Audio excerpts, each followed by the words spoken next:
En esta sesión vamos a hablar de una cuestión muy importante que tiene que ver con el capítulo 15, de 100 años de soledad. En este capítulo, los hechos de la fábula sobre los que vamos a reflexionar desde el punto de vista de las ideas objetivadas formalmente en los materiales literarios, los hechos de la fábula, remiten a dos episodios relevantes.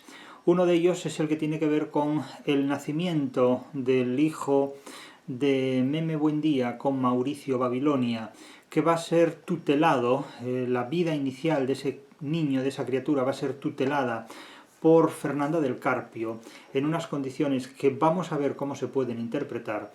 Y en segundo lugar hay otro episodio, otro hecho absolutamente fundamental en este capítulo, que es la primera piedra de la destrucción de Macondo, que remite a la explotación bananera gestionada por los gringos en Macondo y que concluye con la destrucción de esa actividad empresarial, con una serie de consecuencias que vamos a interpretar.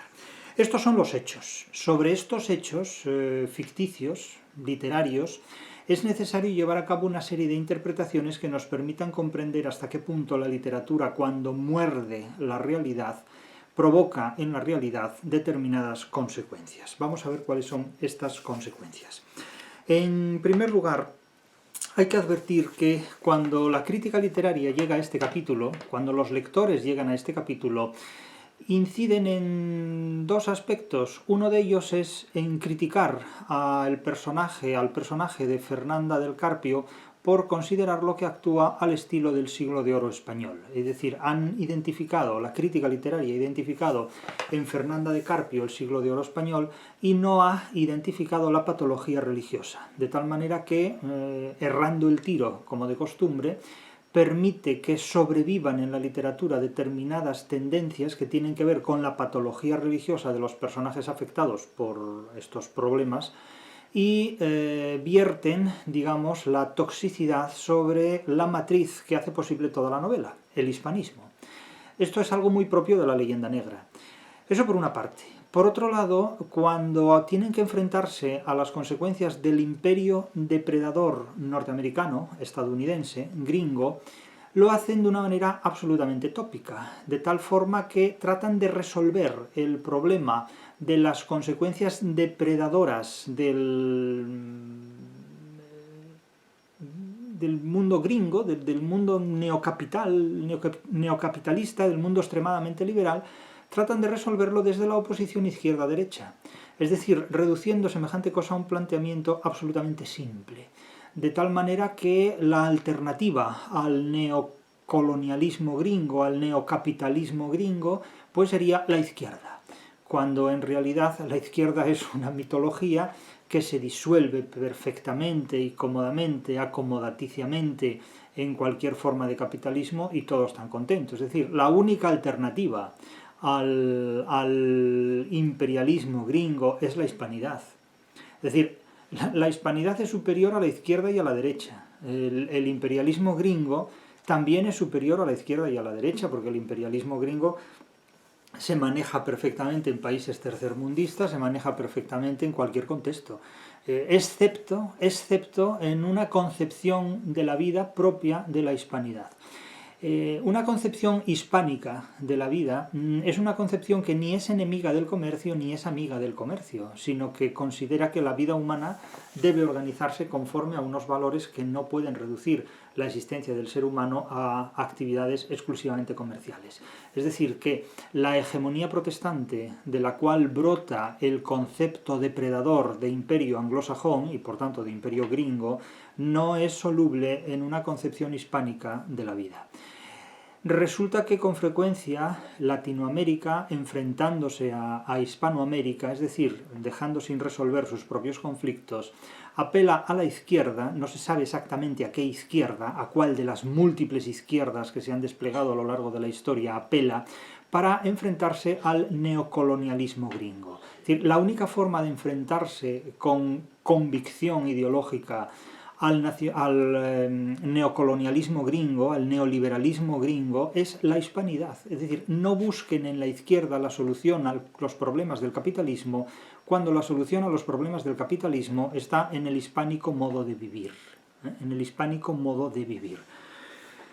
Es decir, la alternativa al capitalismo no es la izquierda. La alternativa al capitalismo gringo no es la izquierda política, es la hispanidad.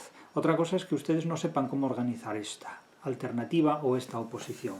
Pero si pretenden destruir o ser una alternativa al neocapitalismo gringo desde las ideologías de la izquierda, van a seguir fracasando una y otra vez. Si Aureliano Buendía protagonizó 32 levantamientos armados para perderlos todos, 32 guerras civiles para perderlas todas y masacrar a montones de sus compatriotas frente a un gobierno presuntamente conservador que además pactaba por detrás de él con los liberales cuando le daba la gana, es decir, con sus propios aliados, para conseguir beneficios que la guerra no les proporcionaba. Si ustedes creen que este es el procedimiento para enfrentarse con el neocapitalismo gringo, sigan por ese camino, que perderán todas las batallas una y otra vez, y el neocapitalismo gringo encantado.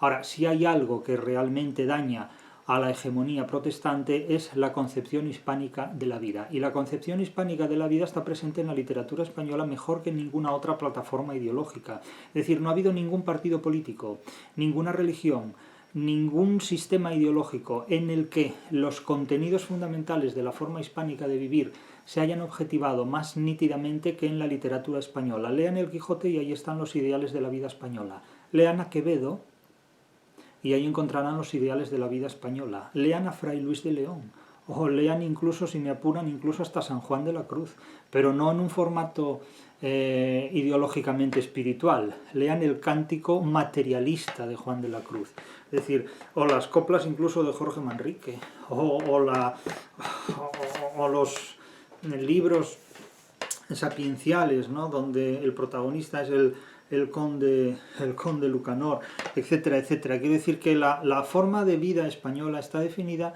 sobre todo en su literatura, pero olvídense de la política completamente. Ahora, si quieren seguir perdiendo el tiempo leyendo a Marx y llenándose la cabeza de mierda, pues pueden seguir haciéndolo, pero en realidad lean la buena literatura, lean a Cervantes, lean a Lope de Vega, lean a los clásicos, lean a Garcilaso, lean lo que nos hizo posibles como civilización. Y esta es la única forma de ser alternativa, insisto, al neocapitalismo gringo, es decir, al poder hegemónico protestante. Vamos a los textos directamente. El capítulo 15 da los primeros pasos hacia el nihilismo, hacia la destrucción de Macondo. Y curiosamente, paradójicamente, ese nihilismo nace con el nacimiento de el hijo de Meme Buendía y de Mauricio Babilonia. Ese hijo que nace indeseadamente, aunque nace más que de un amor que se haya realizado, nace simplemente de lo que nacen los hijos, es decir, de una ejecución sexual. Los hijos no nacen por amor, los hijos nacen por sexo. Y claro, sublimar y atribuir el nacimiento de todos y cada uno de nosotros al amor, eso es poetizar, en fin, muchas cosas, ¿no?, en definitiva. Pero bueno, oye, cada uno que piense que pertenece al linaje de los sublimados, no hay ningún problema. Por mucho amor que haya, como no hay una cópula como Dios manda, no hay, es decir, sin sexo no hay nacimiento, por mucho amor, por mucho ingrediente que tenga el tema. Así que el hijo de Meme Buendía, que se llamará, bueno, será el padre del último rabito de cerdo con el que termina la obra, y que es Aureliano, se llama Aureliano, para variar, ¿no? Se llama Aureliano. Aureliano Buendía, Aureliano Babilonia, según él mismo utilizará una polionomasia según le convenga al final de la novela. El caso es que, como el propio narrador de este capítulo dice, los acontecimientos que habían de darle el golpe mortal a Macondo empezaron a vislumbrarse cuando llevaron a la casa al hijo de Meme Buendía. La situación pública era entonces tan incierta que nadie tenía el espíritu dispuesto para ocuparse de escándalos privados, de modo que Fernanda, la abuela, la madre de Meme, contó con un ambiente propicio para mantener al niño escondido como si no hubiera existido nunca. Bueno, tan escondido lo tuvo que la gente no supo que existió hasta que el niño cumplió 3 años. O sea que imagínense lo escondido que lo tuvo. Pero bueno, tuvo que soportarlo contra su voluntad, por el resto de su vida, porque a la hora de la verdad le faltó valor para cumplir la íntima determinación de ahogarlo en la alberca del baño. Lo encerró en el antiguo taller del coronel Aureliano Buendía. A Santa Sofía de la Piedad logró convencerla de que lo había encontrado flotando en una canastilla. Úrsula había de morir sin conocer su origen. La pequeña Amaranta Úrsula, que entró una vez al taller cuando Fernanda estaba alimentando al niño, también creyó en la versión de la canastilla flotante. Bien, Amaranta Úrsula, que es la tía carnal de Aureliano Buendía o Aureliano Babilonia, copulará con él y engendrará, supuestamente por amor, un rabito de cerdo, con el que terminará la novela, llevándoselo las hormigas, ese rabito de cerdo, como preludio de la destrucción de Macondo. Es decir, nacerá para morir inmediatamente en la destrucción de Macondo. Se lo comen las hormigas, ¿no? Es decir, no tuvo, digamos, el mismo desenlace que las orejas del hermanito de Pascual Duarte, que se la comieron los cerdos, se lo comieron las hormigas. Así de truculento y de surrealista es el desenlace de algunas obras literarias. Aureliano II, es decir, el abuelo, que nunca se enteraba de nada, más que de las juergas y de las parrandas, eso sí, muy en soledad, todo en soledad, juergas y parrandas en soledad, orgías en soledad, pero todo en soledad, sí, en soledad amena, pero no cerca del Tajo. Aureliano II, definitivamente distanciado de la esposa por la forma irracional en que ésta manejó la tragedia de Meme, como si antes no hubiera sido ya distanciado de la esposa, ¿no? No supo de la existencia del nieto sino 3 años después de que lo llevaran a casa, cuando el niño escapó al cautiverio por un descuido de Fernanda y se asomó al corredor por una fracción de segundo, desnudo y con los pelos enmarañados y con un impresionante sexo de moco de pavo, como si no fuera una criatura humana, sino la definición enciclopédica de un antropófago.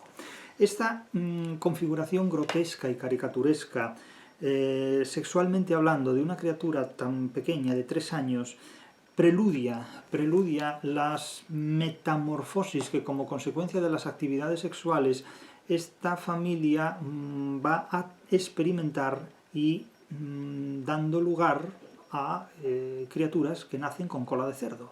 Es decir, que esta expresión sexualmente caricaturizada de sus órganos sexuales, pues naturalmente está en consonancia con el hecho de que están engendrando una y otra vez criaturas deformes o incluso hijos, sobrinos, nietos que padecen taras, como era el caso de Remedios la Bella, es decir, que no era capaz de vestirse por sí misma, que nunca aprendió a leer ni a escribir, que no tenía el sentido ni de la vergüenza ni del pudor, ni cualesquiera otros sentidos, es decir, se trataba de una persona que no había desarrollado nunca las facultades de un ser humano adulto y que en un momento dado pues pierde el conocimiento, se desvanece y muere, aunque la representación de su muerte tiene la configuración de una ascensión por los aires, vamos a decir así. No podemos decir que sube al cielo porque eso es utilizar un lenguaje metafórico, metafísico. Tampoco podemos decir que sube a la exosfera porque no es posible que un ser humano ascienda por sí mismo a la exosfera. Entonces, claro, tan ridículo es utilizar un lenguaje metafísico para explicar un hecho literario como utilizar un lenguaje científico para explicar un hecho literario, porque la literatura, los hechos narrados en la literatura no responden ni a la metafísica ni a la ciencia, sino que responden a explicaciones que tienen su razón de ser, que tienen su fundamento en la genealogía literaria dentro de la cual la obra de turno se adscribe, de tal manera que una literatura primitiva o dogmática explica la sobrenaturalidad de los hechos que tengan lugar en ella conforme a los criterios de la literatura primitiva o dogmática. La literatura crítica o indicativa responde a sus propios criterios, la literatura programática o imperativa responde a sus propios criterios y la literatura sofisticada o reconstructivista, como es el caso de 100 años de soledad, responde también a los suyos propios, a sus propios criterios. De tal manera que no podemos explicar desde los criterios de una literatura sofisticada o reconstructivista la sobrenaturalidad de unos hechos que se dan en una literatura primitiva o dogmática. Pero claro, si no tenemos un conocimiento que nos permita discriminar las 4 genealogías literarias principales, pues estaremos dando palos de ciego en la interpretación literaria, que es lo que con frecuencia hace la crítica literaria, sinceramente, porque no tiene en muchos casos los argumentos ni los criterios suficientemente desarrollados como para enfrentarse a la interpretación de episodios de esta naturaleza. Pero, ¿qué más les da? Si total, cada uno vivimos en una época donde cada uno hace lo que le da la gana y no da explicaciones razonadas a nadie, porque además tampoco tenemos un público exigente, capaz, insisto, de exigir explicaciones racionales. Es decir, no le preocupa esto. La gente lo que quiere es divertirse. La gente, cuando ve un vídeo en YouTube o un programa de televisión, lo que busca es diversión. Lo que busca es identificar en la exposición del hablante aquellos rasgos que puedan resultar cómicos para satisfacer más o menos sus deficiencias emocionales puntuales, ¿no? Pero ese no es el público al que nosotros nos dirigimos, evidentemente. O sea, nosotros nos dirigimos a un tipo de público pues particularmente cualificado, profesionales que en su ámbito científico, técnico o crítico, pues tienen, o simplemente doméstico, tienen un puntual interés por aquellas cuestiones que estamos abordando y se las toman en serio, en un sentido crítico. Ahora, claro, que tenemos payasos y gilipollas entre nuestros oyentes, eso no depende de nosotros, eso ya forma parte de la vida real. En este mundo todos viajamos en el mismo planeta, o sea que no hay tampoco por qué preocuparse de esto. El caso es que el propio narrador advierte que ya había concebido Fernanda hasta el detalle más ínfimo de un plan destinado a eliminar todo vestigio del oprobio. Eliminar todo vestigio del oprobio no significa asesinar al niño, sino simplemente borrar los vestigios, es decir, las huellas, lo que pueda considerarse como signos. Entonces, su objetivo es quitar a Meme de la circulación de la vida civil, de la vida social, y la lleva a un convento. Es decir, le da una solución religiosa al asunto. Y por supuesto a la fuerza, de tal manera que ya hemos dicho en muchas ocasiones que la religión no es ninguna forma de solución, porque el problema de los falsos problemas es que exigen soluciones también falsas. Aquí Sofía de la Piedad es testigo de una serie de hechos protagonizados por Fernanda del Carpio, quien toma la iniciativa en las ejecuciones. Ya no podemos hablar de Úrsula, que ya no desempeña ningún poder matriarcal, sino que suele ser retratada como un estorbo, más bien, y toma la decisión de resolver religiosamente este problema, este conflicto, porque ella padece unas patologías religiosas que le obligan a interpretar el mundo, que la inducen a interpretar el mundo en clave religiosa. Es un desacierto absoluto, pero nadie desarrolla la alternativa capaz de plantear una solución diferente. Es decir, Fernanda del Carpio no tiene ninguna alternativa, no encuentra ninguna alternativa y puede hacer lo que le da la gana, porque no hay nadie en ese contexto más fuerte que ella. El caso es que en un momento dado, media hora antes de la salida del tren, Fernanda del Carpio le dice a su hija: vamos, Renata, le dijo. Renata Remedios, que es como se llama, o Remedios Renata. No le dio ninguna explicación. Meme, por su parte, no la esperaba ni la quería. No solo ignoraba para dónde iban, sino que le habría dado igual si la hubieran llevado al matadero. No había vuelto a hablar, ni lo haría en el resto de su vida, desde que oyó el disparo en el traspatio y el simultáneo aullido de dolor de Mauricio Babilonia. Bien, a mí se me va a permitir que haga una crítica a esta chiquilla, Meme. Cuando alguien se deja dominar por el prójimo, es porque merece que el prójimo lo domine, abiertamente. Entonces, cuando esta chiquilla, que era muy valiente para acostarse con quien le daba la gana, cuando era muy valiente para emborracharse o para chutarse con la droga que le apeteciera, cuando era muy valiente para hacer el pijo, pues no tenía ningún problema. Ahora, cuando la realidad te ha citado directamente con la tragedia, cuando protagonizas tu propia tragedia, entonces acudes al valor y descubres que no lo tienes por ninguna parte, porque todo es superior a ti y todo se impone a ti con una fuerza que no puedes controlar. Entonces, claro, el valor se mide sobre todo en las situaciones adversas, se mide sobre todo en aquellas situaciones en las que tienes que enfrentarte a un enemigo y medirte con él. Claro, al primer envite de la vida, este personaje cae y fracasa. Es decir, porque no tiene ninguna capacidad de reacción para enfrentarse a su madre, para imponerse a las circunstancias que la rodea, que por otro lado son muy fáciles de superar, dicho sea de paso, o para huir del convento, pero no es capaz de hacer absolutamente nada, porque su voluntad está totalmente anulada. Es decir, este personaje representa, como ya hemos dicho en capítulos anteriores, la forma de comportarse de los niños bien, de los pijos de cada época y lugar, de tal manera que viven como Dios, porque esta es una niña bien, pertenece a una de las familias más pudientes, si no la más pudiente de Macondo, ¿verdad? Casi es una familia que tiene un aura particular, es decir, que tiene un fetichismo especial, ¿eh?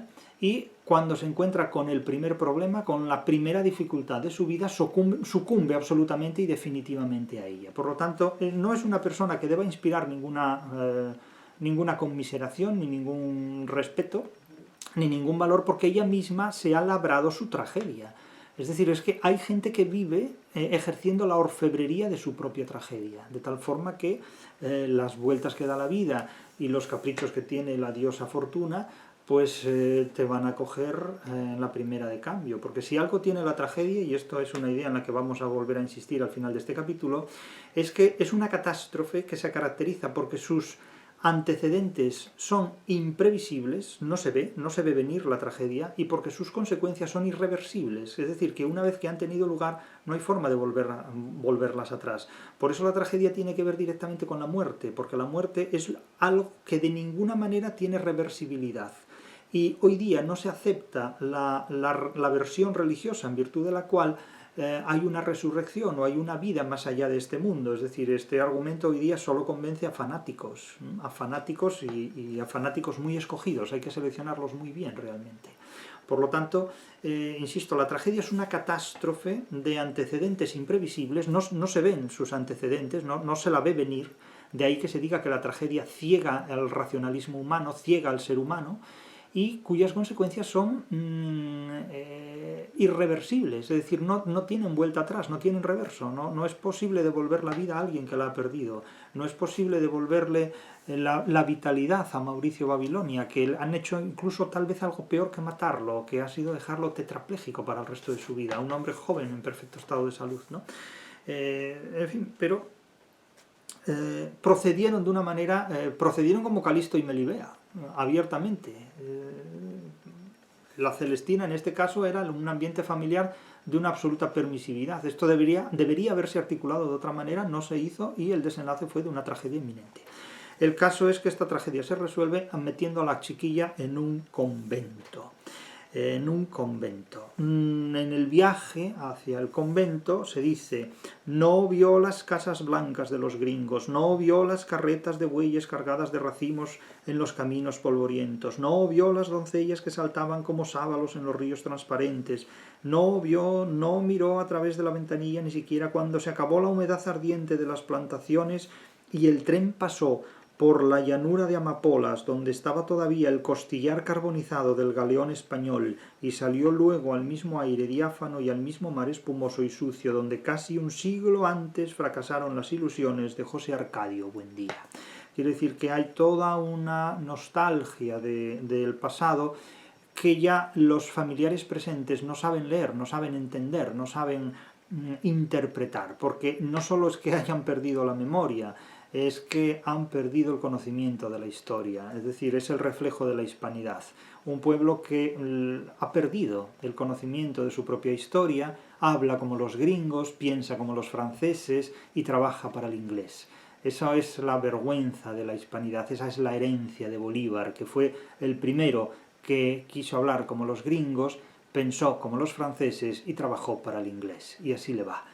De tal manera que, insisto, la única alternativa al imperio depredador anglosajón, al imperio depredador de la hegemonía protestante, es la hispanidad, no la izquierda política. Si seguís apostando por la izquierda política para enfrentaros al poder hegemónico de Estados Unidos o del mundo anglosajón, la hegemonía protestante, estáis completamente perdidos, estáis completamente desorientados.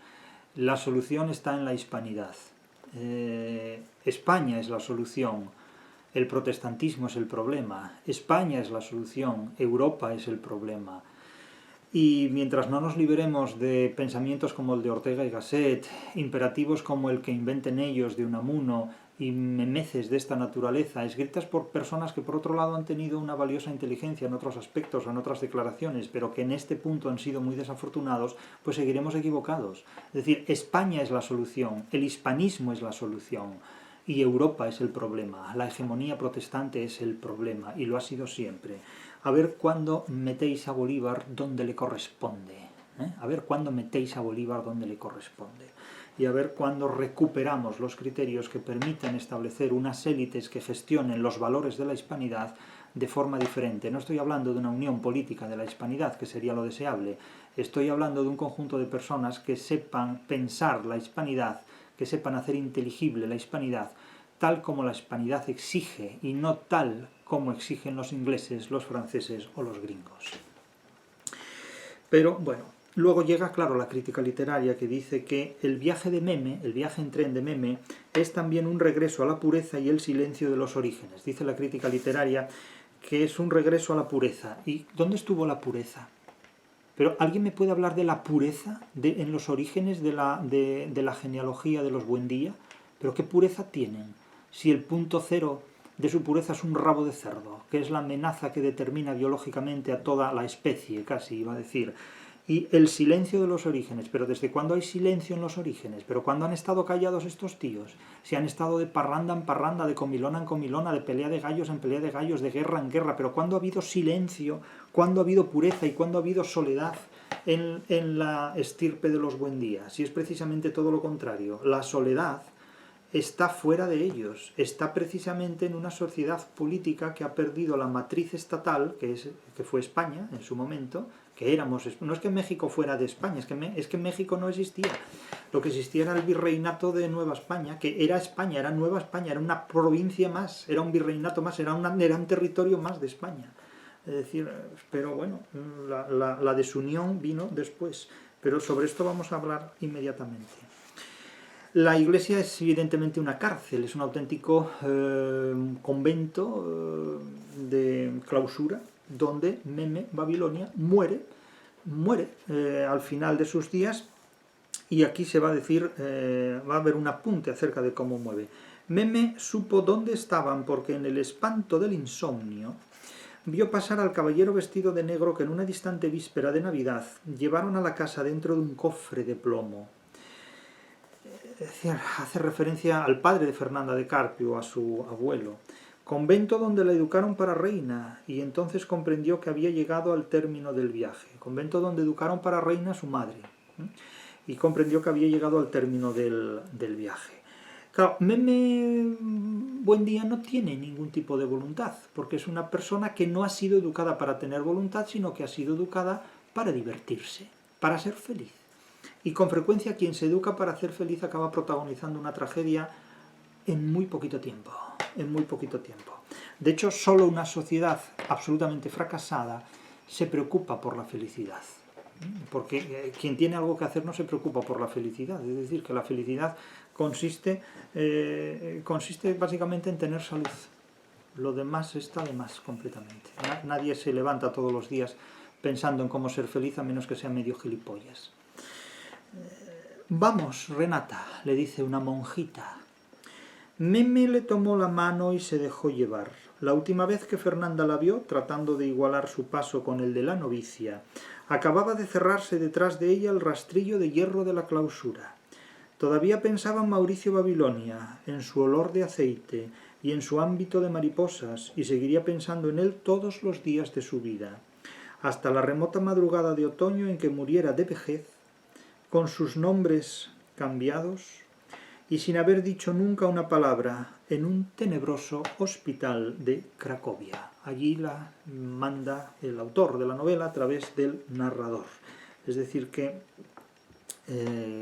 cambio de nombre, tal vez porque adopta el nombre de una congregación religiosa, y desde luego en Cracovia, que a menos que haya otra Cracovia, al lector en primera instancia le hace pensar en Polonia.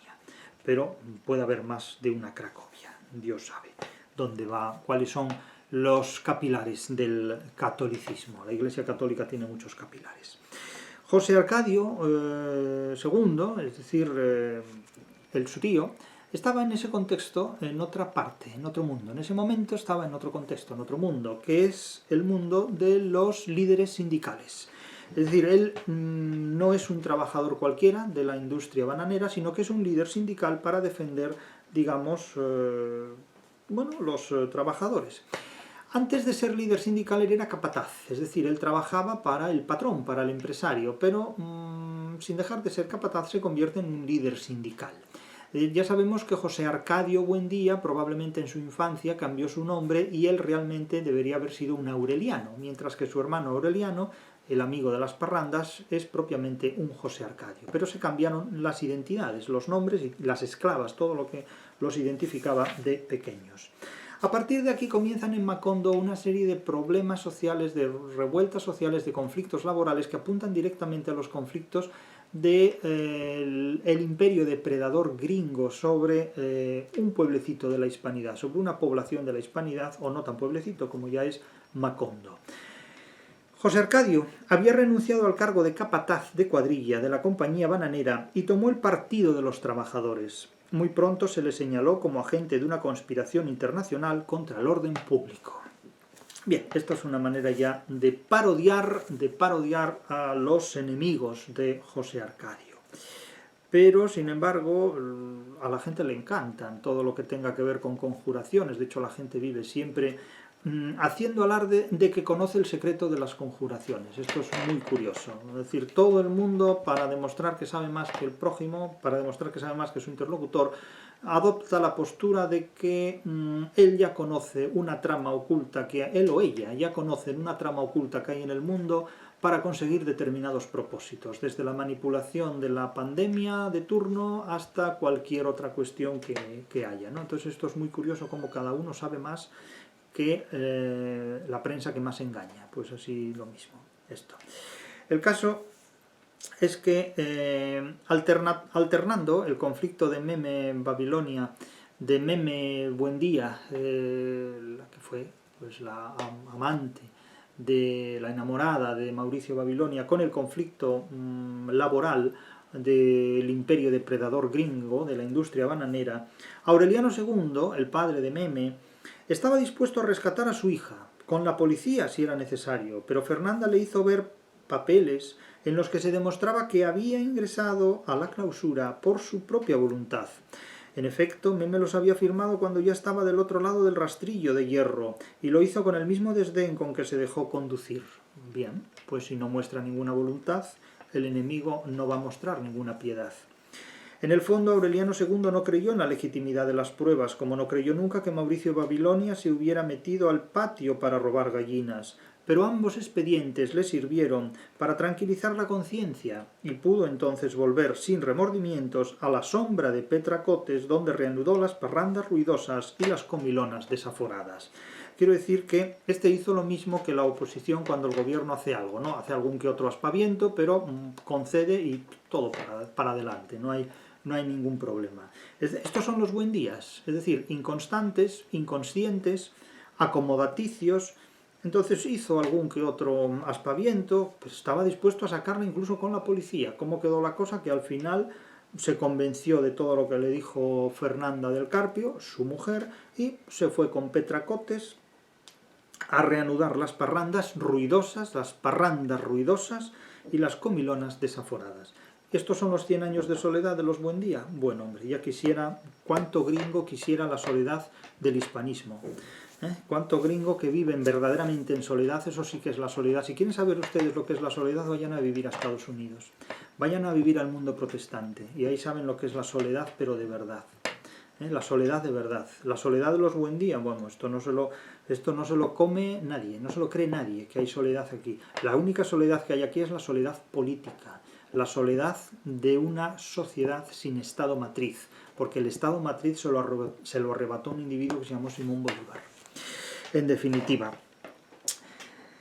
Después, Fernanda del Carpio pone a Amaranta Úrsula, la que después va a copular con este recién nacido, con Aureliano, y va a salir el colita de cerdo, al cuidado de Santa Sofía de la Piedad, y se decidió organizar su correspondencia con los médicos invisibles, trastornada por el percance de Meme. Los médicos invisibles son una entidad con la que Fernanda del Carpio mantiene una correspondencia muy original, que nunca llegamos a leer, y con los que hace sus consultas. No sabemos más de esto. Los médicos invisibles, es decir, imaginaciones propias de una psicópata, como en definitiva es Fernanda del Carpio. Una psicópata como los demás que forman parte de la novela, ni más ni menos. A partir de un determinado momento, el propio capítulo, a través de una analepsis, es decir, de una retrospección de lo que los ingleses llaman un flashback, una vuelta al pasado, narra cómo una monja, imagínense ustedes, una monja trae un niño, ¿no? Una monja trae un niño, no la cigüeña, sino una monja trae un niño, y le dice Fernanda del Carpio: diremos que lo encontramos flotando en la canastilla. Sonrió. No se lo creerá nadie, dijo la monja. Si se lo creyeron a las Sagradas Escrituras, replicó Fernanda, no veo por qué no han de creérmelo a mí. La monja almorzó en casa mientras pasaba el tren de regreso, y, de acuerdo con la discreción que le habían exigido, no volvió a mencionar al niño, pero Fernanda la señaló como un testigo indeseable de su vergüenza y lamentó que se hubiera desechado la costumbre medieval de ahorcar al mensajero de malas noticias. La costumbre no solo es medieval, es muy anterior al mundo medieval. Fue entonces cuando decidió ahogar a la criatura en la alberca tan pronto como se fuera la monja, pero el corazón no le dio para tanto y prefirió esperar con la paciencia que la infinita bondad de Dios la liberara del estorbo. Es decir, desearía que Dios lo hubiera llevado, ¿no? Que Dios lo hubiera muerto, pero claro, encomendar a Dios este tipo de problemillas, de este tipo de soluciones, de este tipo de problemillas, no es algo que Dios necesariamente esté dispuesto a llevar a cabo todos los días. Pero bueno, nunca se sabe cuál es la voluntad del Dios de los católicos. De hecho, no lo saben ni ellos. Volvemos de nuevo dialécticamente al episodio de la fábrica, de la industria bananera. La inconformidad de los trabajadores se fundaba esta vez en la insalubridad de las viviendas, el engaño de los servicios médicos y la iniquidad de las condiciones de trabajo. Afirmaban además que no se les pagaba con dinero efectivo, sino con vales que solo servían para comprar jamón de Virginia, del estado de Virginia, en los comisariatos de la compañía bananera. Y claro, ejemplos así no se pueden aducir jamás de lo que fue el Imperio Español. Es una forma completamente diferente de gestionar las cosas, ¿no? Como dirían los propios ingleses, this is no way to run a business. No es esta la forma de gestionar un negocio, de llevar un negocio. Sin embargo, Antonio Escotado no leyó 100 años de soledad. Si Antonio Escotado hubiera leído 100 años de soledad cuando escribió los 3 volúmenes sobre los amigos del comercio, y en contra de los enemigos del comercio, pues habría incorporado algunos pasajes de esta novela, o los habría utilizado para comprender un poquito mejor lo que sus amigos del comercio hicieron con los restos de la España que naufragó tras la traición de Bolívar y las guerras civiles bolivarianas, en definitiva. Yo no los llamaría nunca guerras de independencia, fueron guerras civiles que tuvieron como consecuencia la fragmentación de España. Y de hecho lo que hay en Hispanoamérica son feudalismos disfrazados de estados soberanos. Eso es lo que hay, ni más ni menos. Y lo que se está produciendo actualmente en España es un feudalismo disfrazado de un estado soberano, porque lo que gobierna actualmente España en estos momentos es un conjunto de territorios feudalizados frente a los cuales no se percibe un Estado ni un gobierno. No se percibe, no sé si lo hay o no, sé que no se percibe. Y mis percepciones no me las puede discutir nadie, ¿no? En este punto. Y no son solo mías. En fin, lean ese capítulo. La depredación gringa en la industria bananera se retrata sin reticencias. Los médicos de la compañía bananera gringa no examinaban a los enfermos, sino que los hacían pararse en fila india frente a los dispensarios, y una enfermera les ponía en la lengua una píldora del color del piedralipe. Así tuvieran paludismo, blenorragia o estreñimiento. Es una piedra lipis, o sea... Los obreros de la compañía estaban hacinados en tambos miserables, es decir, en tendejones, podríamos decir. Los ingenieros, en vez de construir letrinas, llevaban a los campamentos por Navidad un excusado portátil para cada 50 personas y hacían demostraciones públicas de cómo utilizarlos para que duraran más. Es decir, vivían en una especie de campo de concentración, ¿no? Así de simple. Algo a lo que el mundo anglosajón siempre fue muy habituado. Las reservas en las que los gringos, los yanquis, metían a los indios, por no hablar ya de los campos de concentración terriblemente tecnificados que construyó la Alemania nazi por toda Europa. Pero, bien, tan pronto como conoció el acuerdo, el señor Brown enganchó en el tren su suntuoso vagón de vidrio y desapareció de Macondo junto con los representantes más conocidos de su empresa. El acuerdo fue que los trabajadores exigieron la firma de unas condiciones laborales diferentes. Sin embargo, varios obreros encontraron a uno de ellos el sábado siguiente en un burdel y le hicieron firmar una copia del pliego de peticiones cuando estaba desnudo con la mujer que se prestó para llevarlo a la trampa. Bien, o sea, lo pillan en un burdel. Bueno, hay que decir que esto no es nada original, porque los macondinos viven en un burdel. De hecho, lo único que al final va a quedar de Macondo es un burdel. Macondo, antes de su destrucción final, es un inmenso burdel. No hay más que burdeles en Macondo. Los luctuosos abogados demostraron en el juzgado que aquel hombre no tenía nada que ver con la compañía bananera, y para que nadie pusiera en duda sus argumentos, lo hicieron encarcelar por usurpador. Más tarde el señor Brown fue sorprendido viajando de incógnito en un vagón de tercera clase y le hicieron firmar otra copia del pliego de peticiones. Al día siguiente compareció ante los jueces con el pelo pintado de negro y hablando un castellano sin tropiezos. Los abogados demostraron que no era el señor Jack Brown, superintendente de la compañía bananera y nacido en Prattville, Alabama, sino un inofensivo vendedor de plantas medicinales, además, nacido en Macondo y allí mismo bautizado con el nombre de Dagoberto Fonseca. Poco después, frente a una nueva tentativa de los trabajadores, los abogados exhibieron en lugares públicos el certificado de defunción del señor Brown, autentificado por cónsules y cancilleres, en el cual se daba fe de que el pasado 9 de junio había sido atropellado en Chicago por un carro de bomberos. Cansados de aquel delirio hermenéutico, esto del delirio hermenéutico tengo que reconocer que me resulta muy aceptable por parte de Márquez en funciones de narrador. Cansados de aquel delirio hermenéutico, de hecho, el delirio hermenéutico, si me lo permiten, son las leyes. Las leyes que juzgan este tipo de cosas son un delirio hermenéutico. Los trabajadores repudiaron a las autoridades de Macondo y subieron con sus quejas a los tribunales supremos. Pobrecitos, no saben a dónde van a los tribunales supremos. Fue allí donde los ilusionistas del derecho demostraron que las reclamaciones carecían de toda validez, simplemente porque la compañía bananera no tenía, ni había tenido nunca, ni tendría jamás trabajadores a su servicio, sino que los reclutaba ocasionalmente y con carácter temporal. Así de simple, en todas las narices. De modo que se desbarató la patraña del jamón de Virginia, las píldoras milagrosas y los excusados pascuales. Y se estableció por fallo de tribunal y se proclamó en bandos solemnes la inexistencia de los trabajadores. Es decir, que fueron a por lana y salieron trasquilados. Fueron a los tribunales supremos y la justicia los trató como trata la justicia a la gente humilde. Con un sarcasmo. Que eso es la justicia en la democracia en muchísimos aspectos, un sarcasmo, porque esto mismo es la democracia.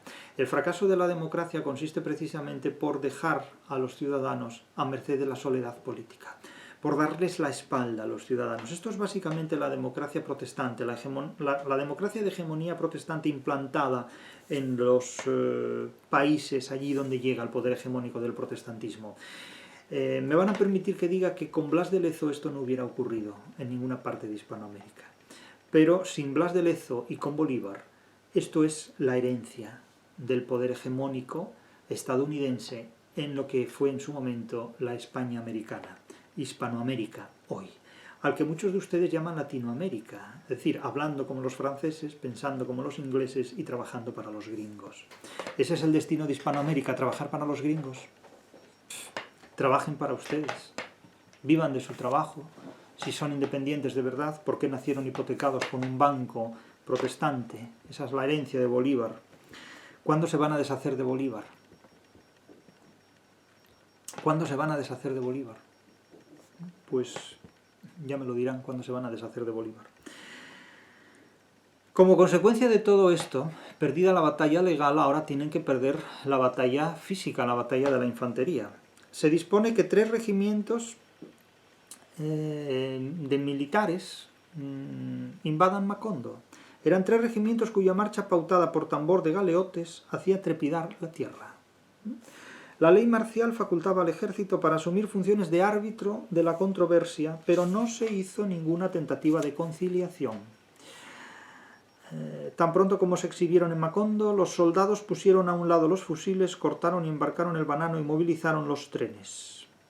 El señor Brown, que estaba vivo en el gallinero electrificado, fue sacado de Macondo con su familia y las de otros compatriotas suyos y conducidos a territorio seguro bajo la protección del ejército. Es curioso cómo el propio ejército del propio país maltrata a sus conciudadanos en favor de los gringos. ¿Cómo se sigue trabajando para los gringos? ¿Cómo se sigue trabajando para el imperio depredador anglosajón? El ejército había emplazado nidos de ametralladoras alrededor de la plazoleta y en la ciudad alambrada de la compañía bananera todo estaba protegido con piezas de artillería. Es decir, están trabajando literalmente para el inglés. Y si se cree alguien que desde la izquierda se va a combatir esto, están muy equivocados, porque la izquierda no une, la izquierda desune. No puede haber divisiones dentro de la hispanidad en nombre de la izquierda o de la derecha. Eso no tiene ningún sentido. No engaña a la derecha ni engaña a la izquierda, engaña a la democracia. En formato posmoderno y en formato protestante, que es lo mismo en definitiva, porque el protestantismo es pura posmodernidad. De hecho, el triunfo de la posmodernidad es el triunfo del protestantismo. El triunfo de la hegemonía posmoderna es el triunfo de la hegemonía protestante. Todas las ideologías que confitan la posmodernidad, que diseñan la posmodernidad, son de ingeniería protestante. No hay que ir a buscarlas en ninguna parte, están en el protestantismo todas. Son psicologismo exacerbado por todas partes. Y por eso digo que no engaña a la izquierda, no engaña a la derecha, engaña a la democracia posmoderna, engaña a la democracia de hegemonía protestante. No puede haber diferencias en el seno de la hispanidad. No puede haber diferencias en el seno de la organización política de un país. Dentro de un país no puede haber diferencias ideológicas entre quienes forman parte de ese país, porque por muchas diferencias que pueda haber entre los miembros que constituyen una sociedad política, la mayor diferencia viene dada con la de otras sociedades políticas.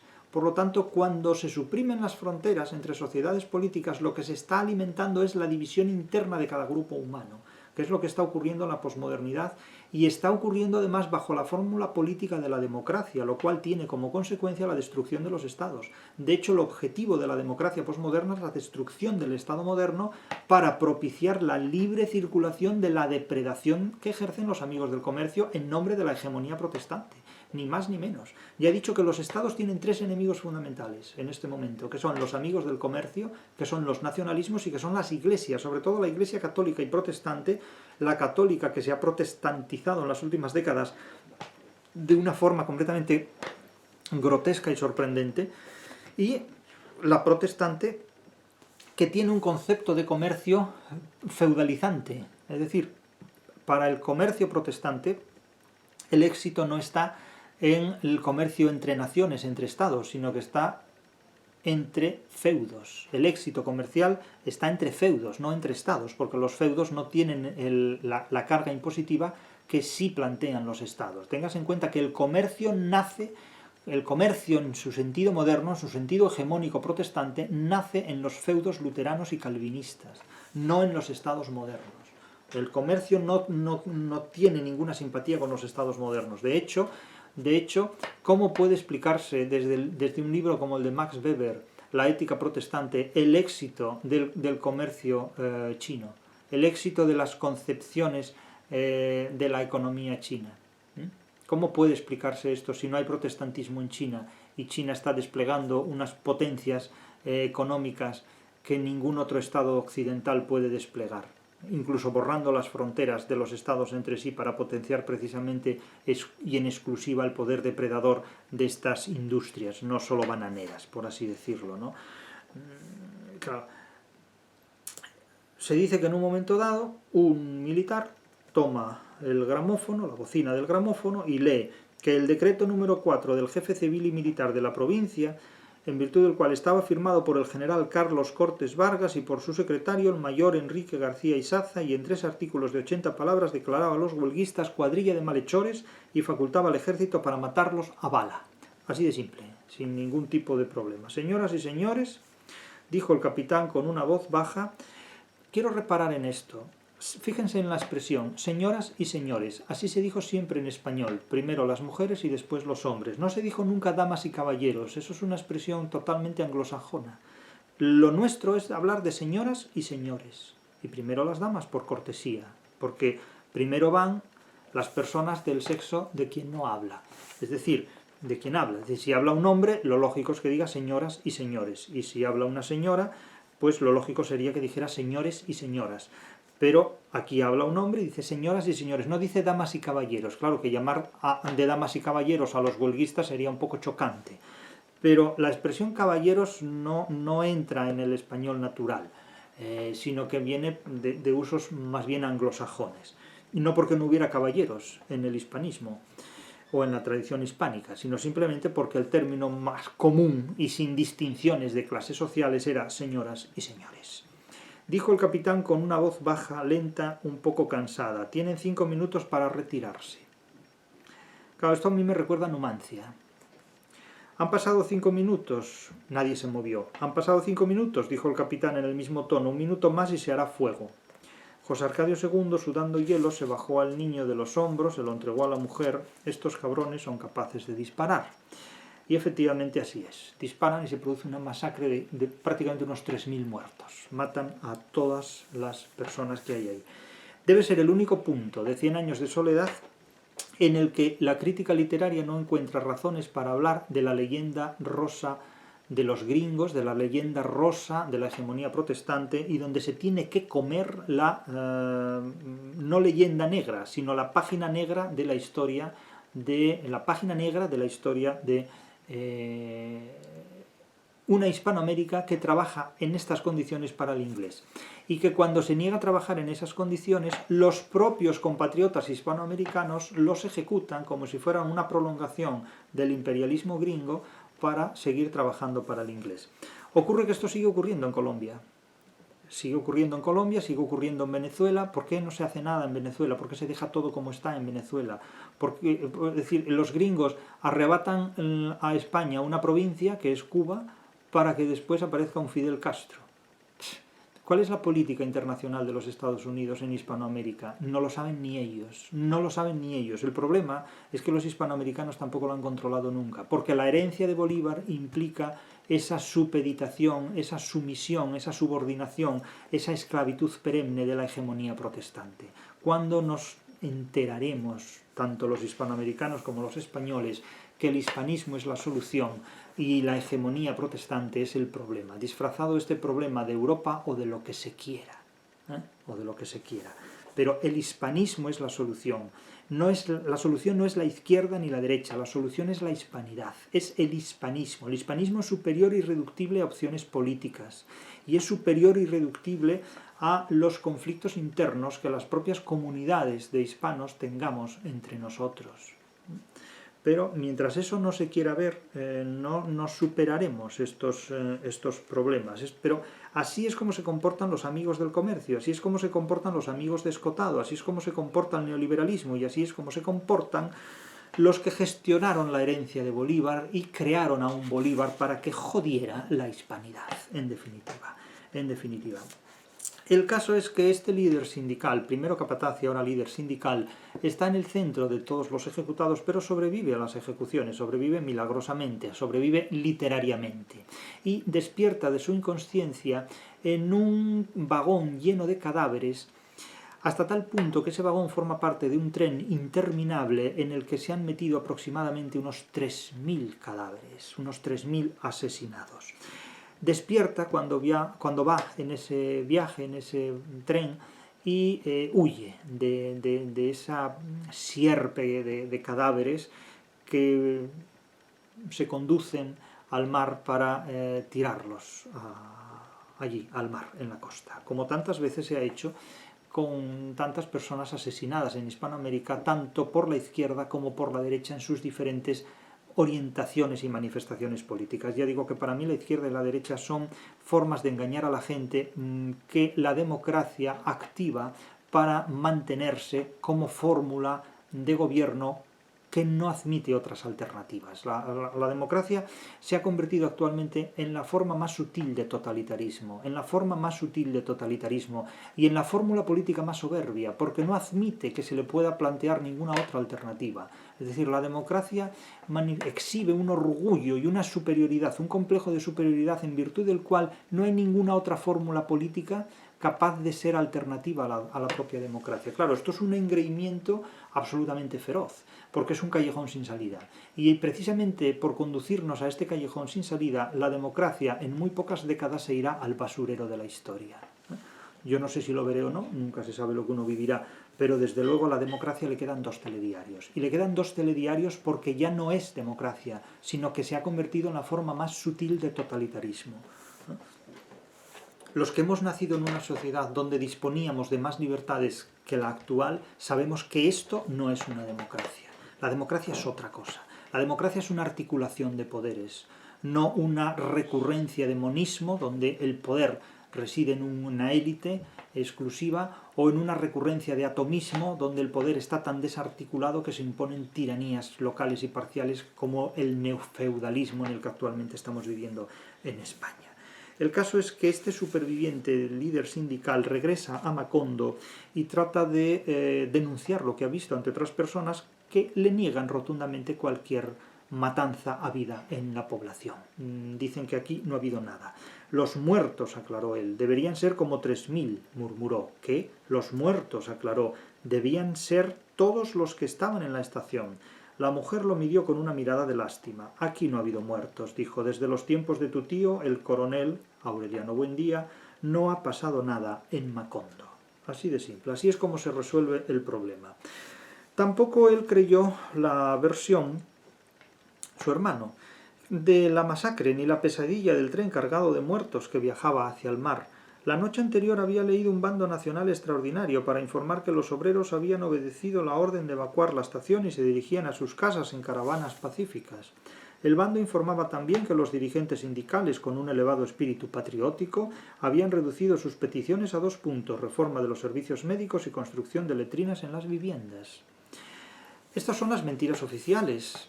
Claro, el poder hegemónico anglosajón es diestro en la mentira oficial. De hecho, la propaganda, como ha escrito Roca Barea en su libro Fracasología, en su último libro Fracasología, la propaganda es la forma de gestionar la mentira. El mundo protestante, el mundo anglosajón, lleva gestionando la mentira desde sus orígenes, desde su nacimiento. De hecho, ha ganado todas las batallas propagandísticas. El problema de los que ganan la guerra es que con frecuencia pierden la paz. La mayor parte de la gente que ha ganado la guerra ha perdido después la paz porque no ha gestionado la propaganda, es decir, porque no ha gestionado la mentira. Y como dice Roca Barea, pues la frase es de ella, la propaganda es la forma de gestionar la mentira, y el mundo anglosajón es maestro en la gestión de la mentira, y el mundo hispano no sabe gestionar la mentira. Aprende torpemente la mentira, no sabe mentir muy mal, realmente sabe mentir muy mal. Es un pueblo muy heroico, ha hecho grandes cosas en la historia, probablemente las más heroicas que hayan tenido lugar en la historia las ha hecho la hispanidad, pero no sabe gestionar la mentira, Y bueno, pues la mentira que es propio del cobarde, la mentira que es la negación de un mundo compartido, pues en ese punto sí han ganado los protestantes, son mucho más mentirosos que nosotros. Pero bueno, allá cada cual. La versión oficial, 1000 veces repetida y machacada en todo el país por cuanto medio de divulgación encontró el gobierno a su alcance, terminó por imponerse. No hubo muertos, los trabajadores satisfechos habían vuelto con sus familias y la compañía bananera suspendía actividades mientras pasaba la lluvia. De repente comenzó a llover. Habrá 4 años de lluvia, como se verá. Pero tras esa lluvia y tras la destrucción de la economía de Macondo, fue imposible restaurar ninguna actividad. El pueblo se fue muriendo. El caso es que tras estos episodios se suceden hechos de represión política y de represión militar. En la noche, después del toque de queda, derribaban puertas a culatazos, sacaban a los sospechosos de sus camas y se los llevaban a un viaje sin regreso. Era todavía la búsqueda y el exterminio de los malhechores, asesinos, incendiarios y revoltosos del decreto número 4, pero los militares lo negaban a los propios parientes de sus víctimas, que desbordaban la oficina de los comandantes en busca de noticias. Seguro que fue un sueño, insistían los oficiales. En Macondo no ha pasado nada, ni está pasando ni pasará nunca. Este es un pueblo feliz. Feliz es la palabra preferida del mundo anglosajón. Feliz es la palabra preferida del mundo anglosajón. Si buscas la felicidad es porque te estás convirtiendo en un protestante. Así consumaron el exterminio de los jefes sindicales. Esta es la historia de Hispanoamérica desde Simón Bolívar, porque Simón Bolívar empezó así. Simón Bolívar fue el primero que hizo este tipo de cosas, derribar puertas a culatazos para matar a la gente que había dentro. Esto fue Simón Bolívar. De manera que fue el estilo de los gringos, fue el estilo del mundo protestante. Por lo tanto, el primer enemigo de la hispanidad, el primero que sembró esta semilla en Hispanoamérica, fue, insisto, Simón Bolívar. Y si no, que se lo pregunten a los pastusos, que pregunten en Pasto, en Colombia, quién es Simón Bolívar. Ahí se lo contarán directamente. Pregunten a los pastusos quién fue Simón Bolívar. Que ahí se lo van a decir muy bien. Los soldados buscan a José Arcadio y no lo encuentran. Incluso lo buscan en su propia casa y lo tienen delante, pero no lo ven. Hay naturalmente una licencia poética que, como digo en casos anteriores, de la misma manera que se explica que Pilar Ternera haya vivido más de 148 años, que Remedios la Bella haya ascendido a través de los aires a no se sabe dónde, unos dicen que al cielo, yo digo que a la exosfera, y es tan ridículo decir al cielo como decir la exosfera, porque se trata de una licencia poética inexplicable. Aquí, debido a lo que se llama la licencia poética del realismo mágico, que los hechos sobrenaturales se aceptan por sí mismos como si fueran naturales, el oficial evidentemente no entendió. Detuvo la mirada en el espacio donde Aureliano II y Santa Sofía de la Piedad seguían viendo a José Arcadio II, y también éste se dio cuenta de que el militar lo estaba mirando sin verlo. Lo miraba, pero no lo veía. Luego apagó la luz y ajustó la puerta. Cuando les habló a los soldados, entendió Aureliano II que el joven militar había visto el cuarto con los mismos ojos con que lo vio el coronel Aureliano Buendía. Es decir, que no lo ven o no lo quieren ver, porque el texto no lo aclara. O no lo ven o no lo quieren ver. Pero la noche en que los militares lo miraron sin verlo, mientras pensaba en la tensión de los últimos meses, en la miseria de la cárcel, en el pánico de la estación y en el tren cargado de muertos, José Arcadio II llegó a la conclusión de que el coronel Aureliano Buendía no fue más que un farsante o un imbécil. Habría que decirle que hay una gran diferencia entre Aureliano Buendía y el coronel Aureliano Buendía y José Arcadio II. La gran diferencia es el miedo. El coronel Aureliano Buendía no tenía miedo, vivió sin miedo, fue un animal salvaje, fue un bruto, fue un bestia, fue un asesino incluso, pero no conoció el miedo. Sin embargo, José Arcadio II ya sabe lo que es el miedo, ya tiene miedo, ya pertenece a una generación donde la gente se caga por ella. Ya es otra cosa absolutamente, tienen miedo. Al coronel Aureliano Buendía le podrían haber hecho de todo, menos provocarle miedo. No conocía el miedo. Hay algo que la democracia proscribe, es el heroísmo. No es posible que haya héroes en democracia. En la democracia solo puede haber cobardes. De hecho, el coronel Aureliano Buendía calificaba a la democracia como un régimen de pobres diablos. Y eso es lo que es la democracia, un régimen de cobardes, un régimen básicamente de pobres diablos, cuando nadie se atreve a levantar la voz. O mejor dicho, nadie se atreve a hacer algo más que levantar la voz, porque la democracia te permite decir lo que quieras, pero al final, como decía Gustavo Bueno, tienes que obedecer. Tú di lo que quieras, piensa lo que te dé la gana, pero obedece. Es decir, formalmente puedes hacer lo que quieras, funcionalmente tienes que hacer lo que te mandan y si no te crujen, porque la democracia te cruje como la peor de las dictaduras. Y tiene muchos recursos para crujirte, pero vamos, muchísimos recursos. Muchísimos recursos, evidentemente. De tal manera que, insisto, este líder sindical, este José Arcadio II, es un cobarde, es en definitiva un cobarde. No entendía que hubiera necesitado tantas palabras para explicar lo que se sentía en la guerra. Ni con una sola palabra bastaba, miedo. Bueno, el miedo, claro que se siente miedo, pero el miedo forma parte de la vida. Valiente es aquel que teniendo miedo sigue haciendo lo que quiere. cobarde es aquel que no hace nada siempre por miedo, en definitiva. El caso es que, como digo, este capítulo pone muy de manifiesto lo que es el imperio depredador gringo y refleja claramente cómo estos modales que utilizó tanto la izquierda como la derecha para reprimir a la población, porque la derecha en Colombia ha utilizado estos modales para reprimir a la población como la izquierda los utiliza en Venezuela o en Cuba, lo mismo ha ocurrido en Chile y en Argentina, en Uruguay, es decir, en Perú, es decir, toda Hispanoamérica ha sido objeto de este tipo de tragedias en nombre de ideologías de izquierdas y de derechas, porque como digo, no es la izquierda, no es la derecha la que engaña, no es la izquierda la que engaña, es la democracia, es una democracia inspirada por el imperialismo gringo, por la hegemonía protestante. Y para que vean cómo esto es así, quiero terminar con una cita que me parece importante, que es la siguiente. Es una cita de Ángel Lozano, que dice lo siguiente: todos los procesos independentistas empiezan con algún proyecto de unidad. La Gran Colombia, las Provincias Unidas del Río de la Plata, la Confederación Centroamericana, y todos fracasaron. Yo advierto aquí que cualquier intento de unidad es ridículo, porque ya había unidad. Es decir, España mantuvo unidos sus territorios durante 300 años prácticamente. Por lo tanto, ya había unidad que hay que unir. Lo único que hizo Bolívar fue dividir y degradar, dividir y degradar. Prosigue la cita. El gobierno inglés y a su lado los Estados Unidos y Francia explicitó su rotunda oposición a cualquier tipo de agrupación. Para ello utilizó todas sus armas, reconoció individualmente a las unidades más pequeñas, procediendo a firmar acuerdos comerciales por separado, creando intereses opuestos en las diferentes oligarquías, potenciando las aspiraciones de cada uno de los caudillos militares, que se enzarzaron en interminables guerras civiles que dan como resultado la más absoluta fragmentación de Hispanoamérica.